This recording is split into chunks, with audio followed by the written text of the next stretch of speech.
மனுஷன் எல்லாரும் பல்சையும் பிடிச்சிட்டான். இன்னும் என்னென்ன ஆட்டம் ஆட போறானோ. சம்மர் வந்தாச்சு. What's your plan for this holiday? எங்க கிட்ட விட்டுருங்க, நாங்க பாத்துக்கிறோம். VGT Holidays. GT Holidays, South India's #1 travel brand. இந்திய அரசாங்கம் மிக முக்கியமான ஒரு அறிவிப்பை வந்து வெளியிட்டிருக்கிறாங்க. சிவில் டிஃபென்ஸ் ட்ரில் அப்படின்னு சொல்லிட்டு அதுக்கு பேர் வைத்து அது வந்து ஒரு போருக்கான ஒரு ஒரு ஆயத்தமாக இது வந்து பார்க்கப்படுகிறது. இந்த விஷயத்துல என்ன முக்கியமா பண்ணுவாங்க சார்? இதை பற்றி ஒரு பிகாஸ் நம்ம தமிழ்நாடுங்கிறது வந்து மோட்லி வந்து நம்ம கம்ப்ளீட்லி சரௌண்டட் பை சி. பெரிய அரணா நமக்கு கடல் இருந்துட்டு அதில் வந்து எந்த ஒரு அச்சுறுத்தலோ இது வரைக்கும் இல்லாமல் இருந்தது எல்லாமே இல்லை. ஆனால் இன்னைக்கு நிலைமை அப்படி கிடையாது. பாலாகோட் ஸ்ட்ரைக்லேருந்து இப்போ சர்ஜிக்கல் ஸ்ட்ரைக்லேருந்து இந்த மாதிரி விஷயங்கள்லாம் பண்ணப்போ ரிட்டாலியேஷன் வந்து ஒரு இமீடியட் எஃபெக்டில் இருந்துச்சு. பட் வந்து இப்போ வந்து பிளானிங் அப்படிங்கிறத தாண்டி எக்கனாமிக்கலாக பாகிஸ்தானை எப்படி வீக் பண்ணுறது, உங்களோட வியூ என்னவா இருக்குது? ரிட்டாலியேஷன் எந்த வகையில் இருக்கும்னு நீங்கள் ப்ரிடிக்ட் பண்ணுறீங்க? ரிட்டாலியேஷன் பொறுத்த வரைக்கும் ஃபர்ஸ்ட் அண்ட் ஃபார்மோஸ்ட் திங் ரொம்ப தெளிவாக பிரைம் மினிஸ்டர் இருக்காங்க. இத்தனை மீட்டிங் நடந்ததுக்கு அப்புறமேல வந்து பழைய தளபதிகளை பார்த்தாச்சு, திரை சர்வீசஸ் எல்லாம் போட்டு முந்தா நேற்று வந்து கேபினட் கமிட்டி ஆன் செக்யூரிட்டிக்கு வந்து மிஸ்டர் RNDW அவர் சீஃப் அலோக் ஜோஷி அவர் போட்டு அவர் கீழே வந்து ஒரு team of person all retired பர்சனலாக அவங்களை வந்து எம்ப்ளாய் பண்ணி அவங்க வந்து they will give the advisory board. POKல இருக்கக்கூடிய டெரரிஸ்ட் கேம்ப்ஸு, அதே மாதிரி கராச்சி பக்கத்தில் இஸ்லாமாபாத்தில் இருக்கக்கூடிய terrorist camps, ISI headquarters. So இந்த மாதிரி இதில் எது இந்தியா வந்து ஹைலைட் பண்ணுவாங்க? இது எது இந்தியா செய்யக்கூடும்னு நீங்கள் நம்புறீங்க? இல்லை, டார்கெட்டட் அட்டாக்ஸ் தான் முதல்ல ப்ரிஃபர் பண்ணுவாங்க. டெரரிஸ்ட் கேம்ப்ஸு, ட்ரைனிங் சென்டர்ஸு, அவங்கள ஹைட் அவுட்ஸ் எங்கெங்கெல்லாம் இருக்குது அப்படின்னு ஆல்ரெடி இன்டெலிஜென்ஸ் ரிப்போர்ட்ஸ் எல்லாம் வந்திருக்கும். அண்ட் மோரோவர் அண்டு பாகிஸ்தானை பொறுத்த வரைக்கும் அவங்களுக்கு வந்து மும்முனை தாக்குதல் ஆல்ரெடி நடந்துட்டு இருக்கும். இப்போ ஏர் ஸ்ட்ரைக் இப்போ வந்து நம்மளுடைய இந்திய விமானப்படை தான் அதை முன்னிறுத்தி தான் நம்ம தாக்குதல் நடத்த போகிறோம் அப்படின்னு ஒரு டிஸ்கஷன் வச்சாலும் கூட அதில் வந்து ரஃபேலுடைய பங்கு எவ்வளோ முக்கியமான விஷயமா இருக்கும்? நிச்சயமாக பெரிய ரோல். ஏற்கனவே நம்மள்ட்ட MiG-29 Su-30 அதெல்லாமே வச்சுருக்கோமே, ஜாகுவார்ஸ் எல்லாமே இருக்குமே, அதெல்லாமே கொஞ்சமாக அவுடேட்டட். இப்போ பொறுத்த வரைக்கும் நமக்கு 4.5 ஆல்மோஸ்ட் ஜென்ரேஷன் 5 அப்படிங்கிற ரஃபேல் தான் நமக்கு வச்சுருக்கோம். இப்போ ஏர் வார்ஃபேர் சிஸ்டம்ஸ்லேருந்து ஃபுல்லி எக்யூப்டு ரடார் சிஸ்டம்ஸ் எல்லாமே இருக்குது அதில். கஜகிஸ்தானில் இந்தியாவுக்கான ஒரு ஏர்பேஸ் வந்து இருக்குது. ஸோ வந்து அங்கேருந்தும் நம்மளால் வந்து பாகிஸ்தானை வந்து டார்கெட் பண்ண முடியும். ஃப்ரெண்ட்லி நேஷன்ஸோடு நம்ம வந்து நிச்சயமாக வச்சுருக்கோம். பட் வேற நம்ம சரௌண்டட் பை ஆல்மோஸ்ட் எல்லாமே 4 நேஷன்ஸ். அப்படிங்கிற போது வந்து இது வந்து நமக்கான சாத்தியக்கூறுகள் வந்து அவங்களோட ரஷ்யா வந்து நம்ம வில் சப்போர்ட் லைக் சப்மரின் சப்போர்ட்டோ நேவல் சப்போர்ட்டோ US எந்தாவது சப்போர்ட் கொடுக்குறாங்கன்னா அவங்களோட சப்போர்ட் கொடுப்பாங்க. இப்போ எந்தெந்த கண்ட்ரீஸ்லாம் நமக்கு சப்போர்ட் பண்ணுறேன்னு இருக்காங்களோ அவங்க இஸ்ரேலோ எந்த சப்போர்ட்ஸுமோ மிலிட்ரி ஹார்ட்வேர்ஸ் எல்லாமே சப்போர்ட் பண்ணுவாங்க. ஆதன் நேயர்களுக்கு அன்பு வணக்கம். இன்றைய சிறப்பு நேர்காணலில் நம்முடன் இணைந்திருக்கிறார் ஓய்வு பெற்ற இந்திய விமானப்படை அதிகாரி சுரேஷ் பாபு அவர்கள். வணக்கம் வினோத் சார். இப்போ நாளைக்கு வந்து இந்திய அரசாங்கம் மிக முக்கியமான ஒரு அறிவிப்பை வந்து வெளியிட்டிருக்கிறாங்க. சிவில் டிஃபென்ஸ் ட்ரில் அப்படின்னு சொல்லிட்டு அதுக்கு பேர் வைத்து அது வந்து ஒரு போருக்கான ஒரு ஒரு ஆயத்தமாக இது வந்து பார்க்கப்படுகிறது. இந்த விஷயத்துல என்ன முக்கியமா பண்ணுவாங்க சார்? இதை பற்றி ஒரு விளக்கம். இது முக்கியமாக சொல்லணும்னா 1971 நார்மலாக இந்த சிவில் டிஃபென்ஸ் மாக் ட்ரில்ஸோ எதுவுமே நடக்கிறது வந்து பார்டரிங் ஸ்டேட்ஸில் மட்டும் நடக்கும். பாகிஸ்தான் ஒட்டியோ சைனா ஒட்டியோ இல்லை நார்த் ஈஸ்ட் பார்டர்ஸ் இந்த மாதிரிலாமே இருக்கும். பிகாஸ் நம்ம தமிழ்நாடுங்கிறது வந்து மோட்லி வந்து நம்ம கம்ப்ளீட்லி சரௌண்டட் பை சி. பெரிய அரணா நமக்கு கடல் இருந்துகிட்ருக்கு. அதில் வந்து எந்த ஒரு அச்சுறுத்தலோ இது வரைக்கும் இல்லாமல் இருந்தது எல்லாமே இல்லை. ஆனால் இன்றைக்கி நிலைமை அப்படி கிடையாது. முந்தைய 1971 வாரோட நிலைமைகள் இன்றைக்கெல்லாம் வந்து வெரி ஹைடெக் எலக்ட்ரானிக் வார்ஃபேர்லாம் மாறிட்டோம். மிசைல்ஸு எந்த ஒரு கிலோமீட்டருமே கிட்டத்தட்ட 3000 கிலோமீட்டர் 4000 கிலோமீட்டர்லாம் போகிற மிசைல்ஸு இந்த அட்டாக்ஸ்லாம் பண்ணுறதுக்கூடிய சான்சஸ் நிறையா இருக்கிறதுனால சிவிலியன்ஸ்க்கு அண்ட் எஸ்பெஷலி இந்த மாதிரி ஒரு வார் வந்து ப்ரொக்ளைம் ஆகிடுச்சு, ஒரு வார் வந்து பிரகடனப்படுத்திட்டாங்க, வார் பிரேக் அவுட் ஆகிடுது அப்படின்னம்னா என்ன மாதிரியான ப்ரிகாஷனரி மெஷர்ஸ் எடுக்கணும் அப்படிங்கிறதுக்கு தான் இந்த மாக் ட்ரில். மெயினாக ஃபஸ்ட் அண்ட் ஃபார்மோஸ்ட் திங் வந்து நம்ம ஒரு இதை பொறுத்த வரைக்கும் ஏர் சைரன் வார்னிங் அப்படின்னு கொடுப்பாங்க. அதாவது ஏர் அட்டாக்ஸ் ஆகுது. ஏன்னா இங்கே வந்து பொறுத்த வரைக்கும் மிலிட்ரியோ இது ஆர்மியோ மற்ற அந்த அட்டாக்ஸ் வர்றதுக்கும் நேவல் வந்து அட்டாக் பண்ணுறதுக்கு நமக்கு சான்சஸ் இருக்குது. அதாவது நமக்கு வந்து தரைப்படை தாக்குதலுக்கான இது கிடையாது. ரொம்பவும் இது கம்மி சான்சஸே, ரொம்ப கடற்படை விமானப்படை மட்டும்தான். அந்த தாக்குதலுக்கான உண்டான இந்த ஒரு சைரன் நடக்குது. அங்கேருந்து ஒரு கிட்டத்தட்ட 250 கிலோமீட்டர்லேருந்து ஏதோ ஒரு இந்தியன் ஓஷன்லேருந்தோ அராபிக் ஓஷன்லேயோ ஏதோ ஃபயர் பண்ணுறாங்க, மிசைல்ஸோ ஏதோ நடத்தாங்கன்னா அதுக்கான என்ன மாதிரியான சைரன்ஸ் கொடுத்து அதை டோட்டலாக ப்ரிகாஷனரி மெஷர்ஸ் சிவிலியன்ஸ் எடுத்துக்கணும் அப்படிங்கிறதுக்கு ஃபஸ்ட்டு இது சைரன் வார்னிங்ஸ். ஏர் வார்னிங், ஏர் ரைட் அந்த மாதிரி விடும்போது ஒரு கிட்டத்தட்ட அது ஆரம்பிச்சிட்டாங்க அப்படின்னு கிராஸ் பண்ணும்போது ரெடாரில் வந்து கிட்டத்தட்ட நம்ம ரடார் வந்து 300 கிலோமீட்டர் 400 கிலோமீட்டர் ரேஞ்சில் இருப்போம்.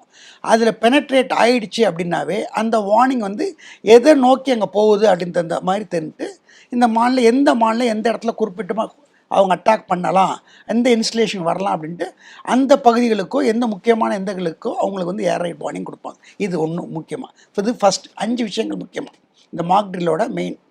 ரெண்டாவது சிவிலியன் அண்டு ஸ்டூடெண்ட்ஸ் ட்ரைனிங். சிவிலியனுக்கு வந்து இங்கே வரைக்கும் தமிழ்நாடை பொறுத்த வரைக்கும் பார்டர் ஸ்டேட்ஸில் கொஞ்சம் நிறைய பேர் ஆல்ரெடி வந்து பார்டரிங் ஸ்டேட்ஸ்லேருந்து கிராம மக்களை கேட்டில் ஃபீல்டு எல்லாமே ரிமூவ் பண்ணிக்கிட்டு இருக்காங்க. அவங்களுக்கு அங்கே பக்கத்தில் உள்ள ஏரியாஸில் பங்கர்ஸ்லாம் போட்டிருக்காங்க. இங்கே சிவிலியன்ஸ்க்கு வந்து எப்படி நீங்கள் ஒரு ஏர் ரைடு நடக்குது, ஏர் ஸ்ட்ரைக்ஸ் நடக்குது, இல்லை மிசைல் அட்டாக் ஆகுது, ட்ரோன்ஸ் மூலியமாக ஏதோ ஒரு அட்டாக் நடக்க போகுதுன்னா எப்படி நம்ம சேஃப்டியாக இருக்கணும் அப்படிங்கிறத வந்து ப்ரீஃபாக சொல்லக்கூடியது. அண்ட் ஸ்டூடெண்ட்ஸ்க்கு வந்து அவேர்னஸ் கம்மி. அண்ட் மெயின்லி வந்து இங்கே வந்து சைபர் அட்டாக்ஸ் மாதிரி வந்து வாட்ஸ்அப்பில் எந்த மெசேஜ் வருதோ ஒரு ரூமருங்கிறது பெரிய இதாக இருக்கும். அந்த ரூமர் வந்து இப்போ பாம் ஹோக்ஸ் இருக்கும், எங்கே வேணாலும் இது நடந்திருக்கு அப்படின்னு உடனே வாட்ஸ்அப்பில் படுறது, இதெல்லாம் வந்து தடுக்கணும். அதுதான் அந்த ஸ்டூடெண்ட்ஸ் ட்ரைனிங் கொடுக்குறாங்க. அதெல்லாம் சொல்லப்பட்டு அண்ட் மோரோவர் மெயின்லி வந்து நம்மளை செல்ஃப் டிஃபென்ஸாக எவ்வளோ பாதுகாக்க முடியும், செக்யூரிட்டி லேப்ஸ் இதெல்லாமே இருக்கிறத கண்ட்ரோல் இது பண்ணிக்கிட்டு என்ன போலீஸ்க்கோ மற்ற எந்த ஒரு செக்யூரிட்டி ஏஜென்சிஸ் எடுத்தக்கூடிய விஷயங்களை வந்து நம்ம அமல்படுத்தணும். அதுக்கு தயாரிக்கிறதுக்கு ரொம்ப முக்கியமாக இருக்குது ஒரு ரெண்டாவது விஷயம். Air raid training, civil and students training. And அடுத்தது பிளாக் அவுட் ட்ரைனிங். கம்ப்ளீட்டாக ஒரு பவர் ஷட் டவுன் ஆகுது மேஜராக. They will give a warning. நார்மலாக ஏதாவது இந்த மாதிரி இருக்கணும், வார்னிங் கொடுத்துருவாங்க 1 ஹவருக்கு அப்புறம். இப்போ 3 ஹவர்ஸ்க்கோ லேட் நைட் டைம்லையோ 4 ஹவர்ஸ் 5 ஹவர்ஸ் வந்து டோட்டலாக ஷட் டவுன் பண்ணுவோம். Entire Madras will go off, இது பவர் ஆஃப் ஆகிடும். அந்த மாதிரி shut down power plans off பண்ணு. ஏன்னா because of their maybe threat, maybe attack பண்ணலாம். எந்த மாதிரி இருக்கும், சப்ஸ்டேஷன்ஸோ பவர் பிளான்ட் ஸ்டேஷன்ஸோ எங்கே வேணாலும் அட்டாக் பண்ணலாம் அப்படிங்கிற மாதிரி இருக்கும். அப்போ வந்து ஷட் டவுன் கொடுப்பாங்க. அப்போ என்ன மாதிரி நடவடிக்கைகள் எடுக்கணும்?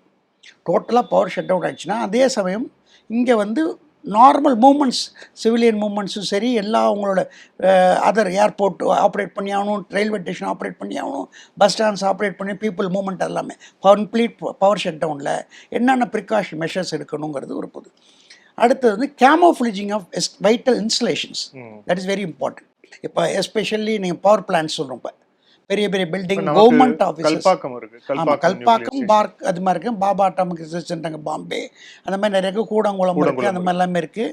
இதெல்லாம் வந்து sensitive area, very very sensitive area. அங்கெல்லாம் வந்து உங்களுக்கு இந்த 5 லைன் செக்யூரிட்டிஸ் மாதிரிலாம் கொடுப்பாங்க. டோட்டலாகவே first line, second line, third line மாதிரி வந்து இந்த இவங்க காரிடர்ஸ் மாதிரி கொடுப்பாங்க. அவங்க எல்லாமே உள்ளார என்ட்ரு ஆகிறதுக்கே, யாருமே என்ட்ரு ஆகிறதுக்கும் சரி.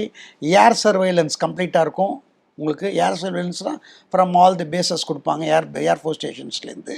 இதெல்லாமே சர்வைலன்ஸ் நடந்துகிட்ருக்கும். இது வந்து வைட்டல் இன்ஸ்டலேஷன்ஸ். அது மட்டும் வைட்டல் இன்ஸ்டலேஷன்ஸுங்கிறது வந்து நமக்கு தெரிஞ்சது. ஈவன் வி கன்சிடர் அஸ் எங்கெல்லாம் மக்கள் ஜாஸ்தியாக இருக்காங்களோ வைட்டல் இன்ஸ்டலேஷன்ஸ் தான்.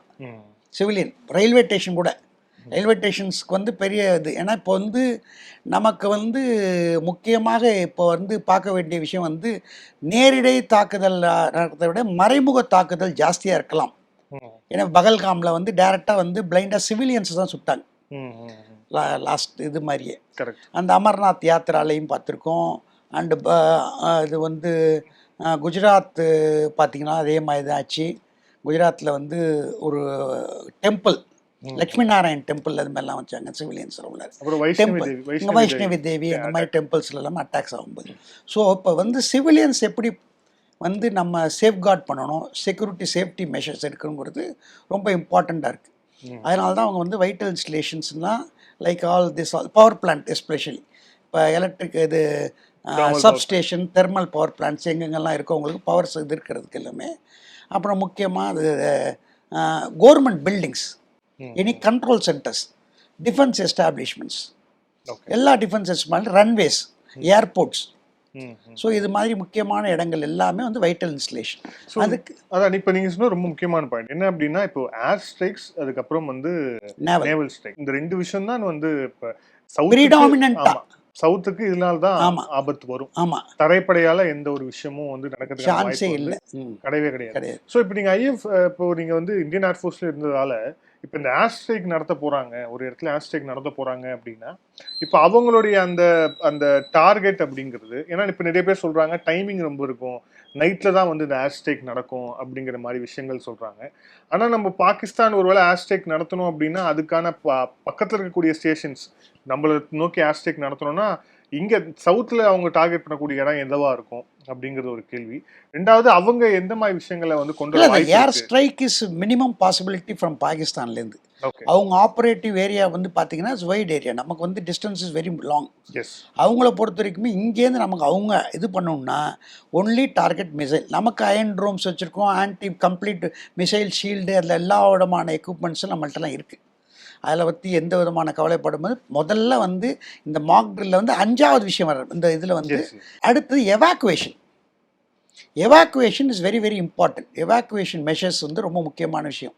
இப்போ பில்டிங்கில் வந்து இப்போ ஏதோ பாம் பிளாஸ்ட்டோ மிசைல் அட்டாக்கோ ஏதோ ஒரு அட்டாக் ஆயிடுச்சு அப்படின்னோம்னா இமீடியட்டாக ஃபஸ்ட் இன்ஸ்டலேஷன் வந்து ஃபயர் ஆகும், electrical fire or anything ever. So இப்போ ஐடி கம்பெனிஸ்லாம் பார்த்தீங்கன்னா நிறைய சேஃப்டி ட்ரில்ஸ் வச்சுருப்பாங்க, நிறைய எக்ஸ்டிங்யூஷர்ஸ் அதெல்லாமே வச்சுருப்பாங்க, ஸ்மோக் இதெல்லாமே வச்சுருப்பாங்க. சேஃப்டி ட்ரில் ஒரு 14th ஃப்ளோரில் இருக்கும் அப்படின்னா அவங்கள எப்படி வந்து எவாக்குவேட் பண்ணுறது, இது மாதிரி ஆகிடுச்சு கீழெல்லாம் எரிஞ்சிக்கிட்டு இருக்குது அப்படிங்கும்போது அந்த எவாக்குவேஷன் பிளானும் அந்த சேஃப்டி ட்ரில்ஸ் அதெல்லாம் பண்ணுறாங்களா, அதை வந்து என்ன பண்ணி அதோட ரிஹர்சல் பண்ணுறாங்களா அப்படிங்கிறதையும் இந்த 5 விஷயங்கள் வந்து ரொம்ப இம்பார்ட்டண்ட்டாக சொல்லியிருக்காங்க. இந்த 5 விஷயம் இல்லாமல் நிறைய விஷயங்கள் இம்பார்ட்டண்ட்டாக இருக்குது. இப்போ மெயினாக ப்ரீடாமினெண்ட்டில் ஹோம் அஃபேர்ஸ் வந்து கொடுத்துருக்கிற ரொம்ப இமினன்ட் இது வந்து எஃபெக்டிவ்னஸ் இந்த 5 விஷயங்கள். எஸ்பெஷலி இவங்களுக்கு ஸ்கூல்ஸோ காலேஜஸோ நடந்ததுன்னா அவங்க ஸ்டூடெண்ட்ஸ் குழந்தைங்க ஸ்கூல் நடக்கும்போது வந்து இந்த மாதிரி நடக்குதுன்னா அவங்கள எப்படி எவாக்குவேஷன் ப்ரொசீஜர்ஸ் எல்லாம் வந்து நிறைய இடத்துல ஸ்கூல்ஸ் எல்லாம் கற்றுக்கணும். ஸ்கூல் ட்ரில்ஸ்லேயே வந்து அவங்க சொல்லி கொடுத்து இந்த மாதிரி விஷயங்கள், ஈவன் ஃபயரோ எதுவுமே நம்மளை பொறுத்த வரைக்கும் தமிழ்நாடு கவர்மெண்ட்டில் மேக்ஸிமம் நம்ம கவர்மெண்ட்டில் இங்கே தமிழ்நாடுல வந்து மேக்ஸிமம் நம்ம வந்து தெரிஞ்சிருக்க விஷயம் வந்து டிசாஸ்டர் மேனேஜ்மெண்ட்டில் வந்து ஃப்ளட் அண்ட் ரெயின் டைமில் தான் நம்ம மேக்ஸிமம் பார்த்துருப்போம். பட் இந்த மாதிரியான டோட்டலி வித்தியாசமான டோட்டலி டிஃப்ரெண்ட்டான ஒரு லேட்ரல் இது வந்து இது வருது, அந்த மாதிரி வரக்கூடிய விஷயங்கள் நடந்ததுன்னா என்னென்ன மாதிரி ப்ரிவென்டிவ் மெஷர்ஸ் எடுக்கணுங்கிறத இது வந்து எல்லாருமே இதில் வந்து போலீஸ் டிபார்ட்மெண்ட் இல்லாமல் நம்ம இந்த மாதிரி மாக் ட்ரில்ஸு சிவில் டிஃபென்ஸ் ட்ரைனிங்லாம் மேக்ஸிமம் எக்ஸர்விஸ்மென்ட்ஸ்க்கு அவங்கெல்லாம் வந்து நல்லாவே எக்ஸ்பீரியன்ஸ் ஆகிருப்பாங்க. ஓகே, இதில் இன்னொரு முக்கியமான விஷயம்னா இந்தியாவுடைய ரிட்டாலியேஷன் என்னவா இருக்கும் அப்படிங்கிறது தான் ஃபர்ஸ்ட்லேருந்தே வந்து எழக்கூடிய முக்கியமான கேள்வியாக இருக்குது. ஏன் அப்படின்னா இப்போ நம்ம பாலாகோட் ஸ்ட்ரைக்லேருந்து இப்போ சர்ஜிக்கல் ஸ்ட்ரைக்லேருந்து இந்த மாதிரி விஷயங்கள்லாம் பண்ணப்போ ரிட்டாலியேஷன் வந்து ஒரு இமீடியட் எஃபெக்டில் இருந்துச்சு. பட் வந்து இப்போ வந்து பிளானிங் அப்படிங்கிறத தாண்டி எக்கனாமிக்கலாக பாகிஸ்தானை எப்படி வீக் பண்ணுறது அந்த மாதிரியான சுச்சுவேஷன்ஸ் தான் இப்போ வரைக்கும் போயிட்டுருக்கு. பட் ஒரு ஹார்டான ஒரு ரிட்டாலியேஷன் எப்படி இருக்கும் அப்படிங்கிற மாதிரியான ஒரு கேள்வி தொடர்ச்சியாகவே இருக்குது. உங்களுடைய பார்வையில் இப்போ தொடர்ச்சியாக இப்போ நடந்து வரக்கூடிய சந்திப்புகள், முப்படை தளபதிகளை தனித்தனியாக பிரதமர் சந்திச்சிருக்கிறாரு. அதுக்கு முன்னாடி கேபினட் கமிட்டி ஆஃப் செக்யூரிட்டி வந்து கூடியிருக்கு. ஸோ இந்த ஃபாலோஅப்ஸ் படி பார்க்கும்போது உங்களோட வியூ என்னவா இருக்குது? ரிட்டாலியேஷன் எந்த வகையில் இருக்கும்னு நீங்கள் ப்ரெடிக்ட் பண்ணுறீங்க? ரிட்டாலியேஷன் பொறுத்த வரைக்கும் ஃபர்ஸ்ட் அண்ட் ஃபார்மோஸ்ட் திங் ரொம்ப தெளிவாக பிரைம் மினிஸ்டர் இருக்காங்க. இத்தனை மீட்டிங் நடந்ததுக்கு அப்புறமேல வந்து இப்போ முப்படை தளபதிகளை பார்த்தாச்சு, த்ரை சர்வீசஸ் எல்லாம் போட்டு இப்போ முந்தானத்து வந்து கேபினட் கமிட்டி ஆன் செக்யூரிட்டிக்கு வந்து மிஸ்டர் RNDW அவர் சீஃப் அலோக் ஜோஷி அவர் போட்டு அவர் கீழே வந்து ஒரு team of person all retired பர்சனலாக அவங்களை வந்து எம்ப்ளாய் பண்ணி அவங்க வந்து they will give the advisory board, national security advisory போர்டாக கொடுப்பாங்க அப்படின்னு நினச்சிட்டு இது பண்ணிகிட்டு இருக்காங்க. ஒன்று இது முதல்ல வந்து வெரி வெரி பிளானிங். ஏன் இது நடந்துகிட்ருக்கு அப்படின்னம்னா not like unlike a 71 situation or Kargil situation here. இப்போ இப்போ இருக்கிற சுச்சுவேஷன் எந்த விதமான வார்ஃபேர் அப்படிங்கிற சுச்சுவேஷன் வந்து கம்ப்ளீட்லாக சைபர் அட்டாக்ஸாக இருக்கலாம், எலக்ட்ரானிக் வார்ஃபேர் மெத்தட்ஸ் இருக்கலாம், மிசைல் அட்டாக்ஸ் எதில் வேணாலும் எந்த மாதிரி வேணாலும் இருக்கலாம் அப்படிங்கிறது. அவருக்கு utmost importance to civilians establishment, civilians கொடுத்தாகணும். நம்ம we have got 145 crore population. So இதில் வந்து முக்கியமாக வந்து நிறைய மீட்டிங் நம்ம உடனே இதை எடுத்தோம் கவுத்தோங்கிற மாதிரி ரிட்டாலியேஷன் இமிடியட்டாக பண்ணாமல் ரொம்ப பொறுமையாக பிளானிங் பண்ணி எதெல்லாம் பண்ணணும். முதல்ல வந்து ஃபஸ்ட்டு நம்மளோட எதிரி நாட்டை வீக் பண்ணணும் எல்லா விதத்துலேயும், எல்லா வித ஆங்கிள்லேயுமே. That is very very important. இதுதான் ஃபஸ்ட் அண்ட் ஃபார்மோஸ்ட் ஸ்ட்ராட்டஜி. அதுக்கு வந்து ஆல்ரெடி 15 days ஆகிடுச்சு. அவங்க சீஸ்ஃபயரை வயலேட் பண்ணிகிட்டு இருக்காங்க. அவங்க ஹெவி ஷெல்லிங் இருக்கலாம். அவங்க ஆல்ரெடி நேற்று சொல்லிட்டு இருக்க மாதிரி அவரோட மேஜர் ஜெனரல் முக்கியமாக அவங்களோட அம்முனிஷனே வந்து இட்ஸ் பீங் ட்ரெயின் ஆகிட்டு இருக்கு. ரொம்ப மோசமான ட்ரெயின் இருக்குது. அண்டு ஃபியூவல் ஷார்ட்டேஜஸ்லாம் வந்து ஹெவியாக வரலாம். இப்போ இந்த மொமெண்ட் வார் வந்து இது பிரேக் அவுட் ஆகுது அப்படிங்கிற சுச்சுவேஷன்லேயோ அவங்க வந்து இது முக்கியமாக நிறைய எஸ்டாப்ளிஷ்மெண்ட்லாம் இது ஏன்னா மொபைலைசேஷன் ஆஃப் ஃபோர்ஸஸ் நடந்துருச்சு. இப்போ அவங்களுக்கு வந்து main this one is there இப்போ ஒர்க் பண்ணக்கூடிய ஆர்மி பர்சனுக்கு food security and fuel security that is very important. Fuel ஆப்ரேஷனுக்கு எல்லாமே அண்ட் ஸ்பேர்ஸ். இப்போ ஒரு ஏர்க்ராஃப்ட் வந்து ஒரு மினிமம் வந்து 2-3 ஷார்ட் எட்டு வந்தாலும் அதுக்கு மினிமம் சர்வீஸ் பண்ணி ஆகணும். நீங்கள் எந்த ஃபைட்டர் ஏர்க்ராஃப்டோ எந்த ஏர்க்ராஃப்டாக இருந்தாலுமே சரி, மினிமம் சர்வீஸ்க்கு அதுக்கு ஆயில் இதெல்லாம் ரீப்ளேஸ்மெண்ட்லாம் பண்ணால் தான் நெக்ஸ்ட் ஷார்ட்டுக்கு வந்து கம்ஃபர்டபுளாக சேஃபாக பறக்கலாம் அப்படிங்கிற ஒரு இது வரும். அந்த ஸ்பேர்ஸ் வந்து அவைலபிலிட்டி இதெல்லாம் இருக்கா அப்படிங்கிறதெல்லாம் பார்ப்பாங்க. ஸோ இதெல்லாம் வந்து மெயினாக வந்து இவ்வளோ நம்ம ஸ்ட்ராட்டஜி எடுக்கிறோன்னா அவங்கள வீக் பண்ணுற ஸ்ட்ராட்டஜி மாதிரி தான் தெரியுது. இட்மே இமிடியேட்டாக ரீடாக்டிவேட் பண்ணிவிட்டு இது ப்ரோவோக் பண்ணுற மாதிரி ஆகிடும். இமிடியேட்டாக ப்ரோவோக் பண்ணிவிட்டு அவங்க வந்து வேறு மாதிரியான நியூக்ஸோ அது மாதிரி யூஸ் பண்ணக்கூடிய ஒரு அபாயம் வரும் அப்படின்னு சொல்கிறாங்க. அந்த அளவுக்கு எக்யூப்டான்னு இன்ன வரைக்கும் கரெக்டாக சொல்ல முடியல, அவங்க ப்ரெடிக்ட் பண்ண முடியல. ஏன்னா பிகாஸ் இட்ஸ் நாட் த நியூக்கு வந்து நிறையா ப்ரிப்பரேட்டரி திங்ஸ் ஆர் மோர். ரொம்ப ரொம்ப முக்கியமான விஷயங்கள். இதுல இன்னொரு விஷயம், இப்போ பாகிஸ்தானோடு நேரடியான ஒரு யுத்தம் வந்து இந்தியா போகுது அப்படின்னா நேரடியாக வந்து அதாவது நேரடியாக வந்து அந்த வார் ஃப்ரெண்ட்ஸ் இருக்கக்கூடிய மாநிலங்கள் என்னென்னு நமக்கு தெரியும். காஷ்மீர்ல இருந்து குஜராத்ல இருந்து அந்த பார்டர் ஸ்டேட்ஸ், பஞ்சாப்ல இப்போ டெல்லி எமர்ஜென்சி ஏற்கனவே நடந்திருக்கு. ஸோ இப்போ இவ்வளோ விஷயங்கள் இருக்கு.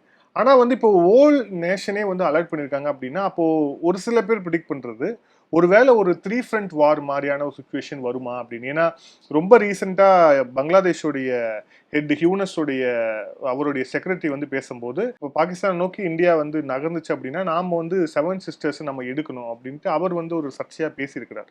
ஸோ அதுக்கு பின்னாடி சீனாவும் இருக்குன்னு சொல்லப்படுது. ஸோ ஒரு 3 front வார் மாதிரி ஒரு சுச்சுவேஷன் வரப்போகுது அப்படிங்கிற ப்ரிடிக்ட் பண்ணி தான் இந்த எமர்ஜென்சி டீல் ஆல் ஓவர் நேஷனுக்கு வந்திருக்குன்னு நினைக்கிறீங்களா? நிச்சயமா. ஏன்னா 3 frontங்கிறது 3.5 அப்படின்னா வந்து நம்ம நேரடி தாக்குதல் வந்து நிச்சயமாக armed forces are well prepared equipped to face any type of things. மறைமுக தாக்குதல்கள் அப்படிங்கிறது வந்து நமக்கு வந்து இப்போ பகல்காமில் பண்ண மாதிரியே எங்கே வேணாலும் எது வேணாலும் நடக்கலாம். பாம் பிளாஸ்ட் நடக்கலாம், ஐஇடி எக்ஸைஸ் இந்த டிவைசஸ் பண்ணலாம். அதனால தான் நம்ம வந்து security measures on every civilian establish civil ஏரியாஸில் வந்து ரொம்ப தெளிவாக இருக்கணும். போலீஸ் டிபார்ட்மெண்ட்டோட மேக்ஸிமம் செக்யூரிட்டி பண்ணணும் அப்படிங்கிறது. அண்ட் மோரோவர் இவங்களை நாளைக்கு ரிகார்டிங் திஸ் ஆல் இந்த மாக் ட்ரில் விஷயமாவோ சேஃப்டி விஷயமாவோ எல்லா செக்யூரிட்டி விஷயங்கள் எல்லாமே வந்து நிச்சயமாக டிஜிபி லெவல் சீஃப் செக்ரட்டரி எல்லாமே மீட் பண்ணி அவங்களாம் அடுத்தடுத்து கட்ட நடவடிக்கைகள் எப்படியெல்லாம் எடுக்கணும் அப்படின்னு பார்ப்பாங்க. ஏன்னா மறைமுக தாக்குதல் முக்கியமாக விஷயம் நான் சொல்ல வரேன்னா பங்களாதேஷிஸ் இருக்காங்க அப்படின்னு நீங்கள் சொல்கிற சப்போர்ட் பண்ணாங்க அப்படின்னு சைனீஸ் சப்போர்ட் பண்ணலாம். இந்த பகல் மாதிரி சிவிலியன் அட்டாக்ஸ் வரலாம். ஏன் சிவிலியன் அட்டாக்னா இந்த ஒரு திடீர்னு வந்து தாஜ் ஹோட்டலில் மும்பை அட்டாக் பண்ணாங்க. வேற எங்கே ஒரே டைமில் 10 இடத்துல மும்பையில் அட்டாக் நடந்தது. இதுக்கு முன்னாடி மும்பை பிளாஸ்ட் நம்ம ஸ்ரீபெரும்புதூரில் நடந்தது. ஸோ மீனம்பாக்கத்தில் நடந்தது 1980s.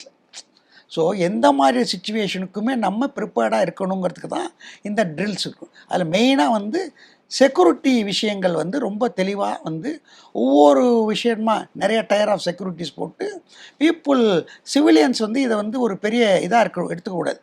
அவங்களோட சேஃப்டி, நாட்டு மக்களோட சேஃப்டிக்காண்டி இதெல்லாம் நடந்துகிட்டு இருக்கு அப்படின்ட்டு. இதை நான் சும்மா ஒரு எக்ஸாம்பிள் சொன்னேன்னா, ட்ரெயின் பேசஞ்சர் சென்டரில் உள்ளார நுழையிறாருன்னா அவர் நுழையும் போது செக்கிங் நடக்கும், நடுவில் ஒரு செக்கிங் நடக்கும், ட்ரெயினில் உட்காந்ததுக்கப்புறம் கூட திருப்பி வந்து செக் பண்ணுவாங்க. ஸோ இதை நம்ம டாலரேட் பண்ணணும். இதை டாலரேட் பண்ண நம்ம கற்றுக்கணும். ஏன்னா இந்த சிச்சுவேஷன் அப்படி இருக்குது. ஏன்னா அதான் மறைமுக தாக்குதல்கள் நமக்கு நிறையா நடக்கிறதுக்கான வாய்ப்புகள் அதிகம் தான் இந்த இதெல்லாம் நடக்குது. ஸோ இப்போ இந்த 3 front வார்னு கேட்டதுக்கான இன்னொரு முக்கியமான விஷயம், இப்போ தென்னிந்தியாலையும் நம்ம இந்த ட்ரில் வந்து பண்ணுறோம் அப்படிங்கிற போது நமக்கு வந்து தென்னிந்தியாவில் ரொம்ப பெரிய த்ரெட்டாக ரொம்ப நாளாக சொல்லிட்டு இருந்தது ஸ்ரீலங்கா. ஸோ வந்து ஒருவேளை வந்து ஸ்ரீலங்காவை வந்து ஒரு பேட்டில் டார்கெட் ஃபீல்டாக வந்து நம்ம இந்தியாவுக்கு எதிராக பயன்படுத்தக்கூடிய சூழல் வரும் அப்படிங்கிறத மனசில் வச்சும் தான் இந்த ஒரு சவுத் கவருங்கிறது இருக்குன்னு நம்ம புரிஞ்சுக்கலாமா? இல்லை, நீங்கள் இப்போ இது பண்ணல. நான் இன் கேஸ் ஆஃப் எனிதிங் வந்து ஸ்ரீலங்கா டைரெக்டாக சைனீஸ்க்கோ ஆப்ரேட் பண்ண மாட்டாங்க. இந்த லைக் அம்பன் தோட்டாவில் ஏற்கனவே இருந்தெல்லாம் முதல்ல வந்து இது பண்ணிட்டாங்க. அவங்களோட பேசஸ் வச்சுருக்காங்க, நியர்பை ஆப்ரேஷன் பண்ணிட்டு இருக்கலாமே. பட் ஆனால் இது வந்து இந்த மாதிரி இருக்கும்போது டைரெக்டாக இது வந்து நிச்சயமாக வந்து அவங்க அந்த பேஸ்லேயே இருந்து அடிக்க மாட்டாங்க. அது வந்து இந்த ஸ்ரீலங்கன் கண்ட்ரி நம்மளோட எம்இஏ இது பற்றி, எக்ஸ்டர்னல் அஃபேர்ஸோட இது பற்றி அண்ட் மோரோவர் நம்மளோட வெளியுறவு கொள்கை அதெல்லாமே வந்து அங்கே ஸ்ரீலங்கா அலோவ் பண்ண மாட்டாங்க அந்த மாதிரி டேரெக்டாக. மேபி இந்தியன் ஓஷன்லேருந்து எங்கே வேணாலும் ஆப்ரேட் பண்ணலாம். அதுக்கான ப்ரிவென்டிவ் மெஷர்ஸ் நம்ம நேவிஸ் வச்சுருக்கோம். அப் டு 15 கிலோமீட்டர்ஸ்க்கு நம்ம கோஸ்ட் கார்டு வந்து செக்யூரிட்டி பண்ணுறோம். பிகாஸ் லாஸ்ட் டைம் மும்பை அட்டாக்ஸ்லாம் வந்து அவன் ஃப்ரீ போட்ஸில் வந்து அட்டாக் பண்ணது. இதெல்லாம் வந்து டைரக்ட் அட்டாக்ஸ் கிடையாது, லைக் மிசைல்ஸோ ட்ரோன்ஸோ மற்ற இதில் இல்லாமல். இந்த இன்டைரக்ட் அட்டாக்ஸ் மேபி மோர் அப்படிங்கிறது தான். அதனால தான் இந்த ப்ரிப்பரேஷன் பிளானிங், இந்த மாக் ட்ரில்லாம் கொடுக்கறது இட்ஸ் பெஸ்ட். இந்த சிவிலியன்ஸ் வந்து ஷுட் ரியலைஸ் என்ன மாதிரி நடக்கலாம், நிறைய செக்யூரிட்டி செக்ஸ் எல்லாம் இருக்கும்போது அதை எப்படி டாலரேட் பண்ணணும் அப்படிங்கிறது தான் ரொம்ப முக்கியமாக இருக்குது. இல்லை, இன்னொரு முக்கியமான விஷயம் என்ன அப்படின்னா, இப்போ இந்த ரிட்டாலியேஷன் நம்ம பற்றி பேசணும். பாகிஸ்தானை நோக்கிய ரிட்டாலியேஷன், அந்த ரிட்டாலியேஷன் எந்தெந்த வகையில் இருக்கும் அப்படின்ட்டு ஒன்று விஷயம் பேசப்படுது தொடர்ச்சியாக. ஒன்று ஒரு ஃபுல் ஃப்ளெஜ்டு வார், ரெண்டாவது வந்து டார்கெட்டட் பிளேசஸ் அப்படிங்கிற ஒரு வார், மூணாவது வந்து வெறும் பர்டிகுலர்லி டெரரிஸ்ட் இருக்கக்கூடிய டெரரிஸ்ட் கேம்ப்ஸு, பிஓகேல இருக்கக்கூடிய டெரரிஸ்ட் கேம்ப்ஸு, அதே மாதிரி கராச்சி பக்கத்தில் இஸ்லாமாபாத்தில் இருக்கக்கூடிய terrorist camps, ISI head quarters. So இந்த மாதிரி டார்கெட்டட் அட்டாக்ஸை நோக்கி போகலாம் அப்படின்னு சொல்லப்படுது. இதில் எது இந்தியா வந்து ஹைலைட் பண்ணுவாங்க, இது எதை இந்தியா செய்யக்கூடும்னு நீங்கள் நம்புறீங்க? இல்லை, டார்கெட்டட் அட்டாக்ஸ் தான் முதல்ல ப்ரிஃபர் பண்ணுவாங்க. ஃபஸ்ட்டு எந்த ஒரு நம்மளோட ஜெனீவா கன்வென்ஷன் படி அவர் எனிதிங் ஃபஸ்ட்டு வந்து whatever the war break out ஆயிடுச்சுனாவே ஃபஸ்ட்டு வந்து நம்ம சிவிலியன் கேஷுவாலிட்டி நம்ம 99% பண்ணுறதே கிடையாது எந்த இடத்துலையுமே.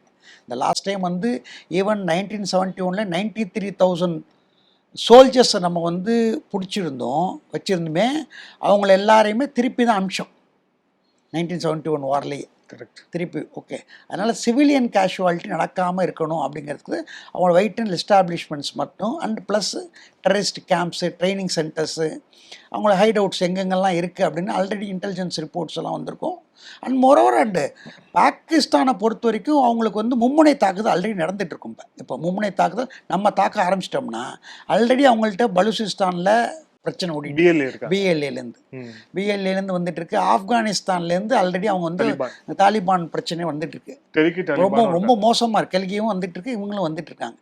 அண்ட் மோரோவர் இந்த M4 தான் அந்த ரைஃபிள் தான் இதை யூஸ் பண்ணியிருக்காங்க, துப்பாக்கி தான் யூஸ் பண்ணியிருக்காங்க. M4 வாஸ் ஆப்கானிஸ்தானில் அமெரிக்கன் விட்டுட்டு போனது. ஓகே, அவங்க வந்து அப்போ வந்து ஸ்மகிள் பண்ணி வந்து இது பண்ணது. இப்போ வந்து கம்ப்ளீட்டாக ஆப்கானிஸ்தானுக்கும் பாகிஸ்தானுக்கும் உறவே ரொம்ப கெட்டு போயிருக்கு. பாலிசிஸ்தான் ஆல்ரெடி இல்லை ப்ராப்ளம். இது எல்லாமே நம்ம ஆரம்பிச்சிட்டோம்னா ஆட்டோமேட்டிக்காக அவங்களும் ரொம்ப இன்டென்சிவ் ஆகிடுவாங்க. அண்ட் மோரோவர் கில்கிஸ்தானை பொறுத்த வரைக்கும் பிஓகேல 2 அசாத் காஷ்மீருக்கு மேலே நம்ம கில்கிஸ்தான்ங்கிறது இடம்.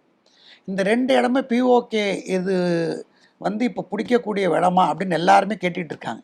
அதனால் வெயிட் அண்ட் வாட்ச் அப்படின்னு கவர்மெண்ட் வந்து நிச்சயமாக நல்ல விஷயம் இதை தான் எடுப்பாங்க. இதை மொழினா வந்து நம்மளோட சிவிலியன் எந்த விதத்துலையும் சிவிலியன் பாதிக்கப்படக்கூடாதுங்கிறதுல ரொம்ப தீவிரமாக இருக்காங்க. லைக் அன்லஸ் உக்ரைன் ரஷ்யா வார் பார்த்துருக்கோம், 3 வருஷம் ஆயிடுச்சு. எவ்வளோ பில்டிங்ஸு அதெல்லாம் கொலாப்ஸ் ஆகிட்டு இருக்குன்னு பார்த்துட்ருக்கோம். எவ்வளோ பேர் கொல்லப்பட்டாங்க இன்ன வரைக்கும் கரெக்டான டேட்டாவே இல்லை. பில்டிங்ஸ் போனது மாதிரி இருக்குது. அதெல்லாம் ஒரு கண்ட்ரி உருவாக்கணுன்னா ரொம்ப டைம் எடுக்கும். அந்த மாதிரி ஒரு மோசமான சுச்சுவேஷனில் இப்போ வந்து பாகிஸ்தானுக்கு துருக்கியோ அவங்களோ ஹெல்ப் பண்ணுவாங்க அப்படின்னா கூட வந்து அதுக்கான டிப்ளமேட்டிக் ரிசோர்ஸில் என்னென்ன கம்மி பண்ண வேண்டிய விஷயங்கள் மற்றவங்களும் நடந்துக்கிட்டு இருக்காங்க.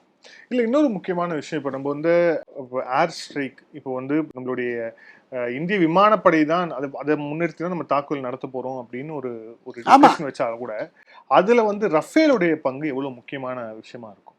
ஏன்னா வந்து இப்போ இந்த விஷயம் நடந்ததுக்கு அப்புறமும் வந்து ரஃபேலை வாங்குறதுக்கான அந்த ப்ராசஸ் வந்து நம்ம ஜாஸ்தி பண்ணியிருக்கிறோம். அதுக்கான பட்ஜெட் வந்து ஒதுக்கப்பட்டிருக்கு. ஏற்கனவே வந்து எல்லா இடத்துலையுமே வந்து ரஃபேல் வந்து இது பண்ணியிருக்கு. ஸோ ஒருவேளை இந்த ஆஸ்ட்ரெக்ஸ்னு வந்தப்போ ரஃபேலோடைய ரோல் என்னவா இருக்கும்? நிச்சயமாக பெரிய ரோல். ஏற்கனவே நம்மள்ட்ட MiG-29 Su-30 அதெல்லாமே வச்சுருக்கோமே, ஜாகுவார்ஸ் எல்லாமே இருக்குமே, அதெல்லாமே கொஞ்சம் கொஞ்சமாக அவுடேட்டட் இருக்குது. இப்போ பொறுத்த வரைக்கும் நமக்கு 4.5 ஆல்மோஸ்ட் ஜென்ரேஷன் 5 அப்படிங்கிற ரஃபேல் தான் நமக்கு வச்சுருக்கோம். இப்போ ஏர் வார்ஃபேர் சிஸ்டம்ஸ்லேருந்து ஃபுல்லி எக்யூப்டு ரடார் சிஸ்டம்ஸ் எல்லாமே இருக்குது அதில். ஸோ உங்களுக்கு வந்து ஆல்மோஸ்ட் 120 கிலோமீட்டர்ஸ்க்கு முன்னாடியே என்னென்ன டார்கெட்ஸ் எல்லா விஷயமும் ரொம்ப பின் பாக்கெட் அண்ட் சேட்டலைட் நேவிகேஷன் கம்ப்ளீட்டாக இருக்குது உங்களுக்கு.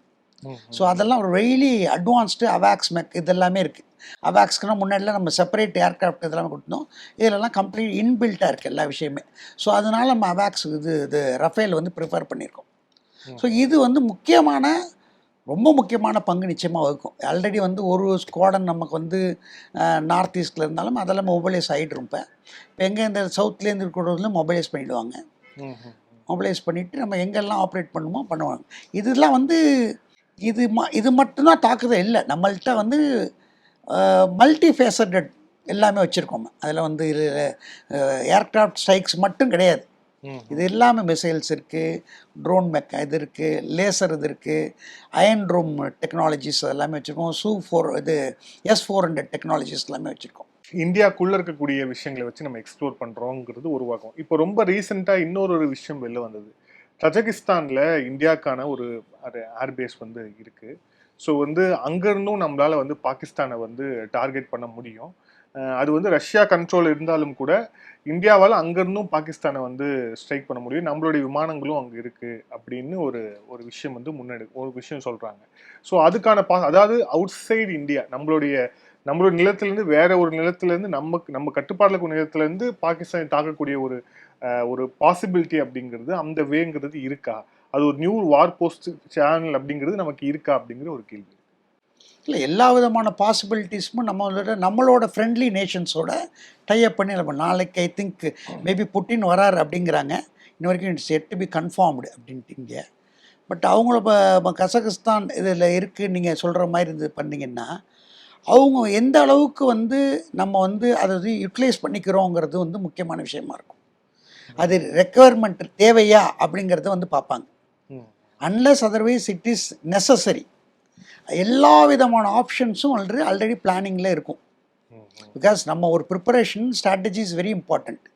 ஸ்ட்ராட்டஜியில் கிரிட்டிகாலிட்டிஸில் வந்து எல்லா விதமான ஆப்ரேஷன் பார்க்குறதுக்கு வந்து முக்கியமாக வந்து அவங்க டிஃபென்ஸ் ஃபோர்ஸஸ் எந்த ஸ்ட்ரைக்ஸு அதோட ரிட்டாலியேஷன் எப்படி பார்க்குறது, இன்கேஸ் ஆஃப் எனி மிசைல்ஸ் அட்டாக்கோ நியூக்ஸ் அட்டாக்ஸ் அப்படிலாம் பண்ணும்போது அதெல்லாமே இதை வந்து நீங்கள் சொல்கிற மாதிரி வந்து இந்த பாசிபிலிட்டி ஃபார் ஃப்ரெண்ட்லி